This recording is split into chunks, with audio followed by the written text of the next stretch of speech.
बड़े आदर के साथ शहीदों को श्रद्धांजलि दी। भगत सिंह जी, सुखदेव, राजगुरु, उन लोगों को कल के दिन फांसी दी गई थी। उन्होंने देश को आज़ाद कराने के लिए सबसे बड़ी शहादत दी। अध्यक्ष महोदय, मुझे बेहद खुशी है कि वैसे तो हम सब लोग सभी शहीदों को नमन करते हैं, सभी स्वतंत्रता सेनानियों का आदर करते हैं, लेकिन उन सभी स्वतंत्रता सेनानियों में एक तरह से दो चमकते सितारे हैं, बाबा साहब अम्बेडकर और भगत सिंह। दिल्ली सरकार ने ये निर्णय लिया है कि बाबा साहब अम्बेडकर और भगत सिंह जी की तस्वीरें सभी दिल्ली सरकार के दफ्तरों में लगाई जाएंगी। कुछ दिन पहले पंजाब सरकार ने भी ये निर्णय लिया है कि पंजाब सरकार के भी सभी दफ्तरों में भगत सिंह और बाबा साहब अम्बेडकर की तस्वीरें लगाई जाएंगी। जब से ये ऐलान किया गया है, मैं तो सोच रहा था कि हमारे विपक्ष के साथी इसके ऊपर हमें बधाई देंगे, तारीफ करेंगे कि बहुत अच्छा निर्णय लिया गया। शुक्रिया।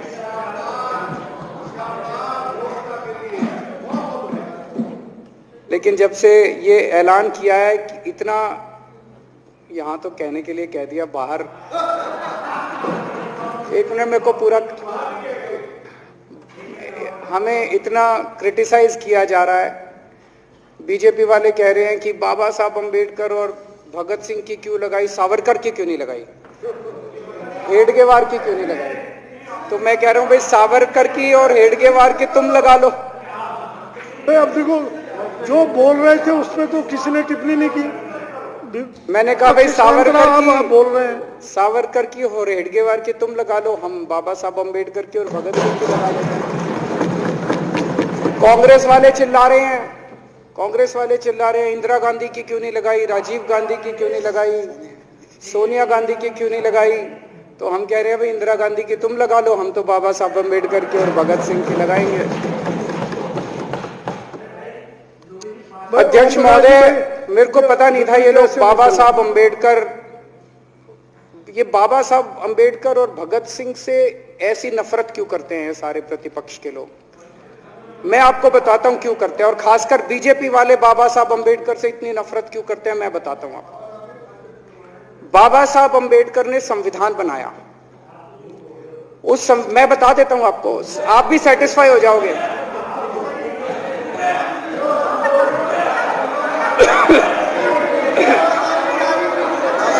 सुन के चले जाना। बाबा साहब का नाम सुनते ही वॉकआउट कर गए। बाबा साहब का नाम भी नहीं सुनना चाहते। बाबा साहब अम्बेडकर का नाम सुनते ही सुन तो लो।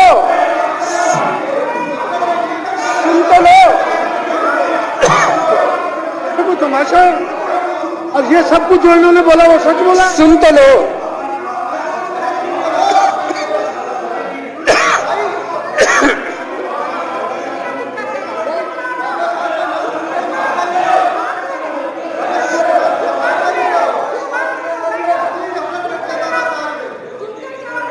बाबा साहब अम्बेडकर ने, सदस्यों से प्रार्थना कर रहा हूं, अध्यक्ष महोदय, बाबा साहब अम्बेडकर ने, मुख्यमंत्री जी बोल रहे हैं, डिस्टर्ब ना करें प्लीज। नहीं, ये कोई तरीका। सत्य कौन बोल रहा था? सत्य क्या बिजुली जी ने बोला? सब आप बैठ जाइए। अब बाबा साहब अम्बेडकर ने देश का संविधान बनाया। संविधान में लिखा उन्होंने कि भारत के अंदर जनतंत्र होगा। इस जनतंत्र के अंदर चुनाव होंगे। चुनाव में जनता वोट डालेगी। वोट डाल के जनता अपनी सरकार चुनेगी। वो सरकार लोगों के सपनों को पूरा करने के लिए काम करेगी। बीजेपी को ये पसंद नहीं है। बीजेपी नहीं चाहती चुनाव हो। बीजेपी चाहती है कि चुनाव खत्म हो जाए। चुनाव होने ही नहीं चाहिए। चुनाव गंदी बात है इनके हिसाब से। चुनाव गलत बात है इनके हिसाब से। एमसीडी के अंदर 15 साल इन्होंने जम के लूटा। लूटने के सारे दुनिया के रिकॉर्ड तोड़ दिए। गिनीज बुक वालों की मीटिंग चल रही है कि भारतीय जनता पार्टी का नाम आने वाला है गिनीज बुक के अंदर। एनसीडी का और बीजेपी वालों का शानदार इन्होंने परफॉर्मेंस किया है। 15 साल के अंदर इन्होंने लूटने में कोई कसर नहीं छोड़ी। लूटने के बाद जब जनता में त्राही त्राही मच गई, लोग दुखी हो गए 15 साल के इनके शासन के बाद, और जनता ने मन बना लिया कि इस बार इनको मजा चखाएंगे और गुस्सा जाहिर करेंगे। चुनाव आयोग ने ऐलान कर दिया कि हम आज शाम को 5 बजे 9 तारीख को 9 मार्च को शाम को 5 बजे आज चुनाव की डेट्स की घोषणा की जाएगी। 4 तारीख को प्रधानमंत्री के दफ्तर से फोन जाता है, चिट्ठी जाती है चुनाव कमिश्नर को, चुनाव रद्द कर दो। पूरी दुनिया के अंदर आज तक ऐसा नहीं होगा कि प्रधानमंत्री सीधे सीधे चुनाव कमिश्नर को फोन करके और चिट्ठी लिख के कहते हैं कि चुनाव रद्द कर दो। इसलिए ये नफरत करते हैं बाबा साहब अम्बेडकर से। ये कहते हैं बाबा साहब अम्बेडकर नहीं होता तो जनतंत्र नहीं होता इस देश के अंदर। कल एक बीजेपी का बड़ा नेता मिला, बोला जी मैंने तो अपने बीजेपी के बड़े नेताओं को बोल दिया ये चुनाव का चक्कर छोड़ो, एमसीडी में भी एनडीएमसी जैसा कर दो। मैंने कहा इसका क्या मतलब? वो बोले जैसे एनडीएमसी में चुनाव ही नहीं होते, एनडीएमसी में केंद्र सरकार नॉमिनेट कर देती है, बोले जी एमसीडी में भी यही हो जाना चाहिए। अध्यक्ष महोदय, इनका बस चले ना इस देश के अंदर सारे राज्यों में और देश में चुनाव कराना बंद कर दें। इसलिए ये नफरत करते हैं, इसलिए बाबा साहब अंबेडकर से नफरत करते हैं ये लोग। बाबा साहब अंबेडकर चुनाव की प्रक्रिया रख के गए थे, इनका बस चले तो ये चुनाव कराना बंद कर दे। कह रहे हैं हम तीनों एमसीडी को यूनिफाई करना चाहते हैं। अरे 7 साल थे तुम्हारे पास, सो रहे थे क्या 7 साल से? कहां थे तुम लोग 7 साल से? क्यों नहीं तुम लोगों ने क्यों नहीं तुम लोग यूनिफाई करने के लिए पैसे चाहिए? क्यों नहीं तुम लोगों ने यूनिफाई किया 7 साल से? चुनाव के 1 घंटे पहले तुम लोग चिट्ठी लिख रहे हो, अब सो के जागे हो कि अब यूनिफाई करोगे। तो यूनिफाई नहीं करना, चुनाव टालने हैं, क्योंकि हार रहे हैं। मेरी हाथ जोड़ के विनती है, हार जीत लगी रहती है। कभी ये पार्टी हारती है, कभी वो पार्टी हारती है, कभी आज बीजेपी हारती है, कभी आम आदमी पार्टी भी हारती है, कभी कांग्रेस हारती है। देश बड़ा है, देश की सोचो। आज आम आदमी पार्टी है, कल आम आदमी पार्टी हो सकता है ना हो। आज बीजेपी है, कल बीजेपी हो ना हो। आज केजरीवाल है, कल केजरीवाल नहीं होगा।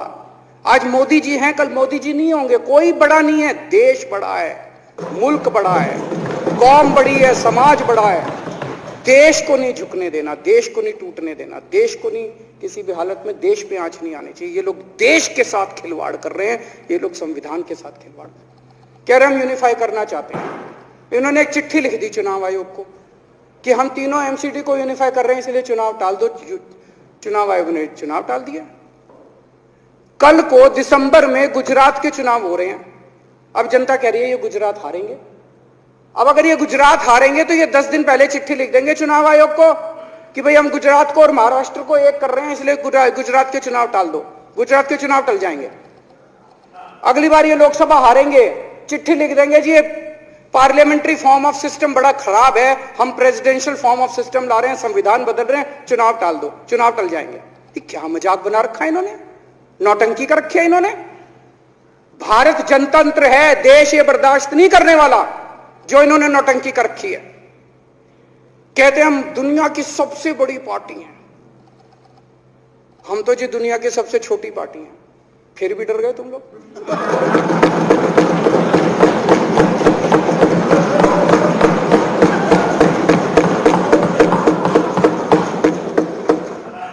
दुनिया की सबसे बड़ी पार्टी दुनिया की सबसे छोटी पार्टी से डर के भाग गई। क्या कायर हो यार। हिम्मत है तो चुनाव लड़के दिखाओ बीजेपी वालों, मान जाएंगे तुम। हिम्मत है तो चुनाव लड़के दिखाओ। कहते हो 56 इंच का सीना है, नहीं तो मान लो 56 इंच का सीना नहीं है, झूठ। नहीं तो मान लो कुर्ते के नीचे 56 इंच का सीना नहीं है, झूठ है ये। कल मैंने देखा, आपको भी बुरा लगा, मैं आपके कमरे में जब चाय पीने आया, आपने मेरे साथ अपना दुख शेयर किया कि जब एलजी साहब ने भाषण शुरू किया, ये सारे खड़े हो गए नारे लगाने। क्या कश्मीर फाइल्स टैक्स फ्री करो, और पीछे से 2 जने कह रहे थे दारू की दुकानें बंद करो। अब इनको भी नहीं पता आज नारे किस चीज के लगाने, ऊपर से आया तो था ऊपर से आया तो था। तो 2 जने कह रहे थे दारू की दुकान बंद करो, आगे वाले कह रहे थे कश्मीर फाइल्स टैक्स फ्री करो, फिर दूसरे वाले ने कहा आज कश्मीर वाला नारा लगाना है। तो जैसे रैलियां होती हैं उसमें कुछ टीवी वाले माइक लगा देते हैं कि हाँ जी किस लिए आए हो, तो वो यूं यूं देखता है किस लिए।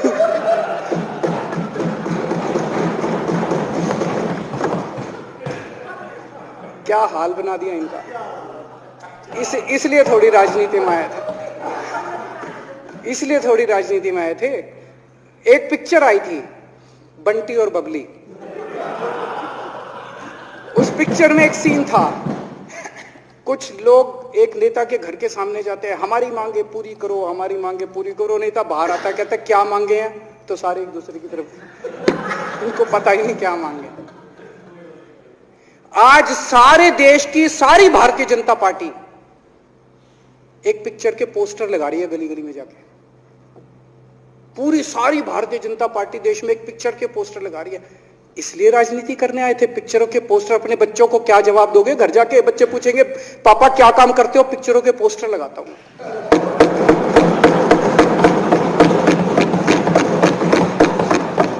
8 साल केंद्र सरकार चलाने के बाद अगर किसी देश के प्रधानमंत्री को विवेक अग्निहोत्री के चरणों में शरण लेनी पड़े तो इसका मतलब उस प्रधानमंत्री ने 8 साल में कोई काम नहीं किया। 8 साल खराब कर दिए। बताओ, विवेक अग्निहोत्री के चरणों में उनको शरण लेनी पड़ रही है, बचा लो बचा लो बचा लो। अगर किसी प्रधानमंत्री को कह रहे हैं कश्मीर फाइल्स टैक्स फ्री करो, अरे यूट्यूब पे डाल दो, फ्री हो जाएगी। टैक्स फ्री क्यों करा रहे हो? इतना ही तुमको शौक है, विवेक अग्निहोत्री को बोलो यूट्यूब पे डाल देगा, सारी पिक्चर फ्री है, सारे जने देख लेंगे एक ही दिन के अंदर। टैक्स फ्री की क्या जरूरत है? यूट्यूब पे क्यों नहीं डाल? कल एक मैंने अखबार में पढ़ा, हरियाणा के अंदर एक भारतीय जनता पार्टी का ही एक एमएलए था, उसने कहा आज मैं पार्क के अंदर इसकी फ्री स्क्रीनिंग करूंगा। तुरंत विवेक अग्निहोत्री का ट्वीट आया खट्टर साहब के, खट्टर साहब देखो ये फ्री में कर रहा है, इसको बोलो टिकट लेके करेगा। भाई साहब, कश्मीरी पंडितों के नाम पे कुछ लोग करोड़ों रुपए कमा रहे हैं और तुम लोगों को पोस्टर लगाने का काम दे दिया। आंखें खोलो, क्या कर रहे हो तुम लोग? वो करोड़ों कमा गया, कश्मीरी पंडितों के नाम पे करोड़ों कमा गया और तुम लोग पोस्टर लगाते रह गए। क्या हाल बना दिया तुम लोगों का यार। आंखें खोलो तुम लोग।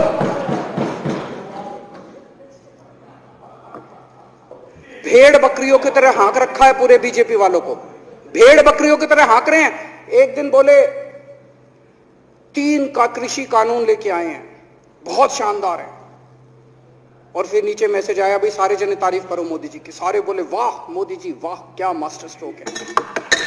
और मेरे को याद है इसी सदन के अंदर इन लोगों ने उन 3 कानूनों की खूब तारीफ की थी, बोले क्या मास्टर स्ट्रोक है और क्या शानदार कानून लेके आए। 1 साल के बाद फिर आया भाई 3 कानून वापस ले लिए, बोलो फिर तारीफ करो मोदी जी की, भाई कानून बेकार थे मोदी जी। क्या इसी सदन के अंदर इन लोगों ने इतनी बेशर्मी, दिमाग पे ताला लगा रखा, इन्होंने कहा वाह मोदी जी वाह, क्या 3 कानून खराब थे आपने वापस ले लिया, देश को बचा लिया। क्या मास्टर स्ट्रोक, ये क्या हाल बना दिया आप लोगों का यार। फिर थोड़े दिन बाद बोले भाई दारू की दुकानों के खिलाफ करो, फिर सारे जने दारू की दुकान बंद करो, अब दारू ठीक हो गई दिल्ली में? आजकल तो शोर नहीं करते तुम लोग। अब कश्मीर फाइल आ गई, पहले कृषि कानून, रोज काम दे रखा है तुमको, कुछ ना कुछ ऊपर से आ जाता है, काम दे रखा है। अब दारू की दुकानें। मेरा एक ही निवेदन है मेरे बीजेपी के साथियों से, आप तो अपने ही हो, आप तो सब अपने, मेरे छोटे भाई बड़े भाई बिदुरी साहब तो बड़े भाई है मेरे, आप तो सारे अपने हो यार। थोड़ा सा देश के बारे में सोचो यार, थोड़ा देश के बारे में सोचो। हिटलर भी जो था वो कम से कम अपने चमचों को नौकरी देता था, रोजगार देता था। इतिहास उठा के पढ़ो, उसने रोजगार तो दिया था। इन्होंने क्या दिया आपको? आपके बच्चों को नौकरी दी? आपके घर में कोई खाने पीने का इंतजाम करा? आपकी बिजली का इंतजाम करा? केजरीवाल काम आता है आपके? आपके भी घर की बिजली फ्री कर रखी है। दिल्ली के 12 लाख बच्चों को नौकरी दी है मैंने, स्कूल ठीक कर दिए, अस्पताल ठीक कर दिए। आपके घर में कोई बीमार हो, केजरीवाल दवाई पहुंचाता, मोदी दवाई नहीं पहुंचाता। केजरीवाल काम आया। मैं बीजेपी के सारे कार्यकर्ताओं से कहना चाहता हूं, थोड़ा सा दिमाग खोलो। बीजेपी के सारे सपोर्टर्स को कहना चाहता हूं, थोड़ा सा दिमाग खोलो। ये भेड़ चाल बंद करो। भेड़ बकरियों की तरह हाँक रहे हैं ये आपको, ये सब बंद करो। दिमाग खोल के सारे जने बीजेपी छोड़ के आम आदमी पार्टी में आ जाओ।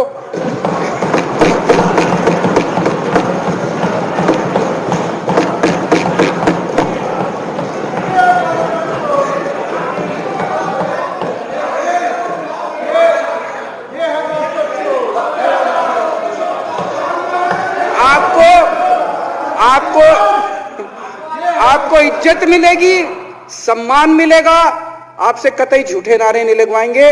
राष्ट्र निर्माण में आपको साथ लेंगे हम, राष्ट्र निर्माण करेंगे आपके साथ मिलकर। ये पोस्टर भी नहीं लगवाएंगे झूठी फिल्मों के। और जो भी करना हो, कम से कम यार ये पिक्चर का प्रमोशन करना तो बंद करो। ये गंदे लगते हो तुम लोग, अच्छी शोभा नहीं देता आप लोगों को। यार आप अच्छे आदमी हो, कुछ करने आए थे राजनीति में, कहां पिक्चर के पोस्टर और प्रमोशन करने में लगा दिया। कल एलजी साहब की स्पीच पूरे देश ने सुनी। एलजी साहब को एक तरह से केंद्र सरकार का नुमाइंदा माना जाता है। एलजी साहब ने भी हमारी सरकार की कितनी तारीफ करी। 50% जीडीपी 5 साल के अंदर बढ़ गया।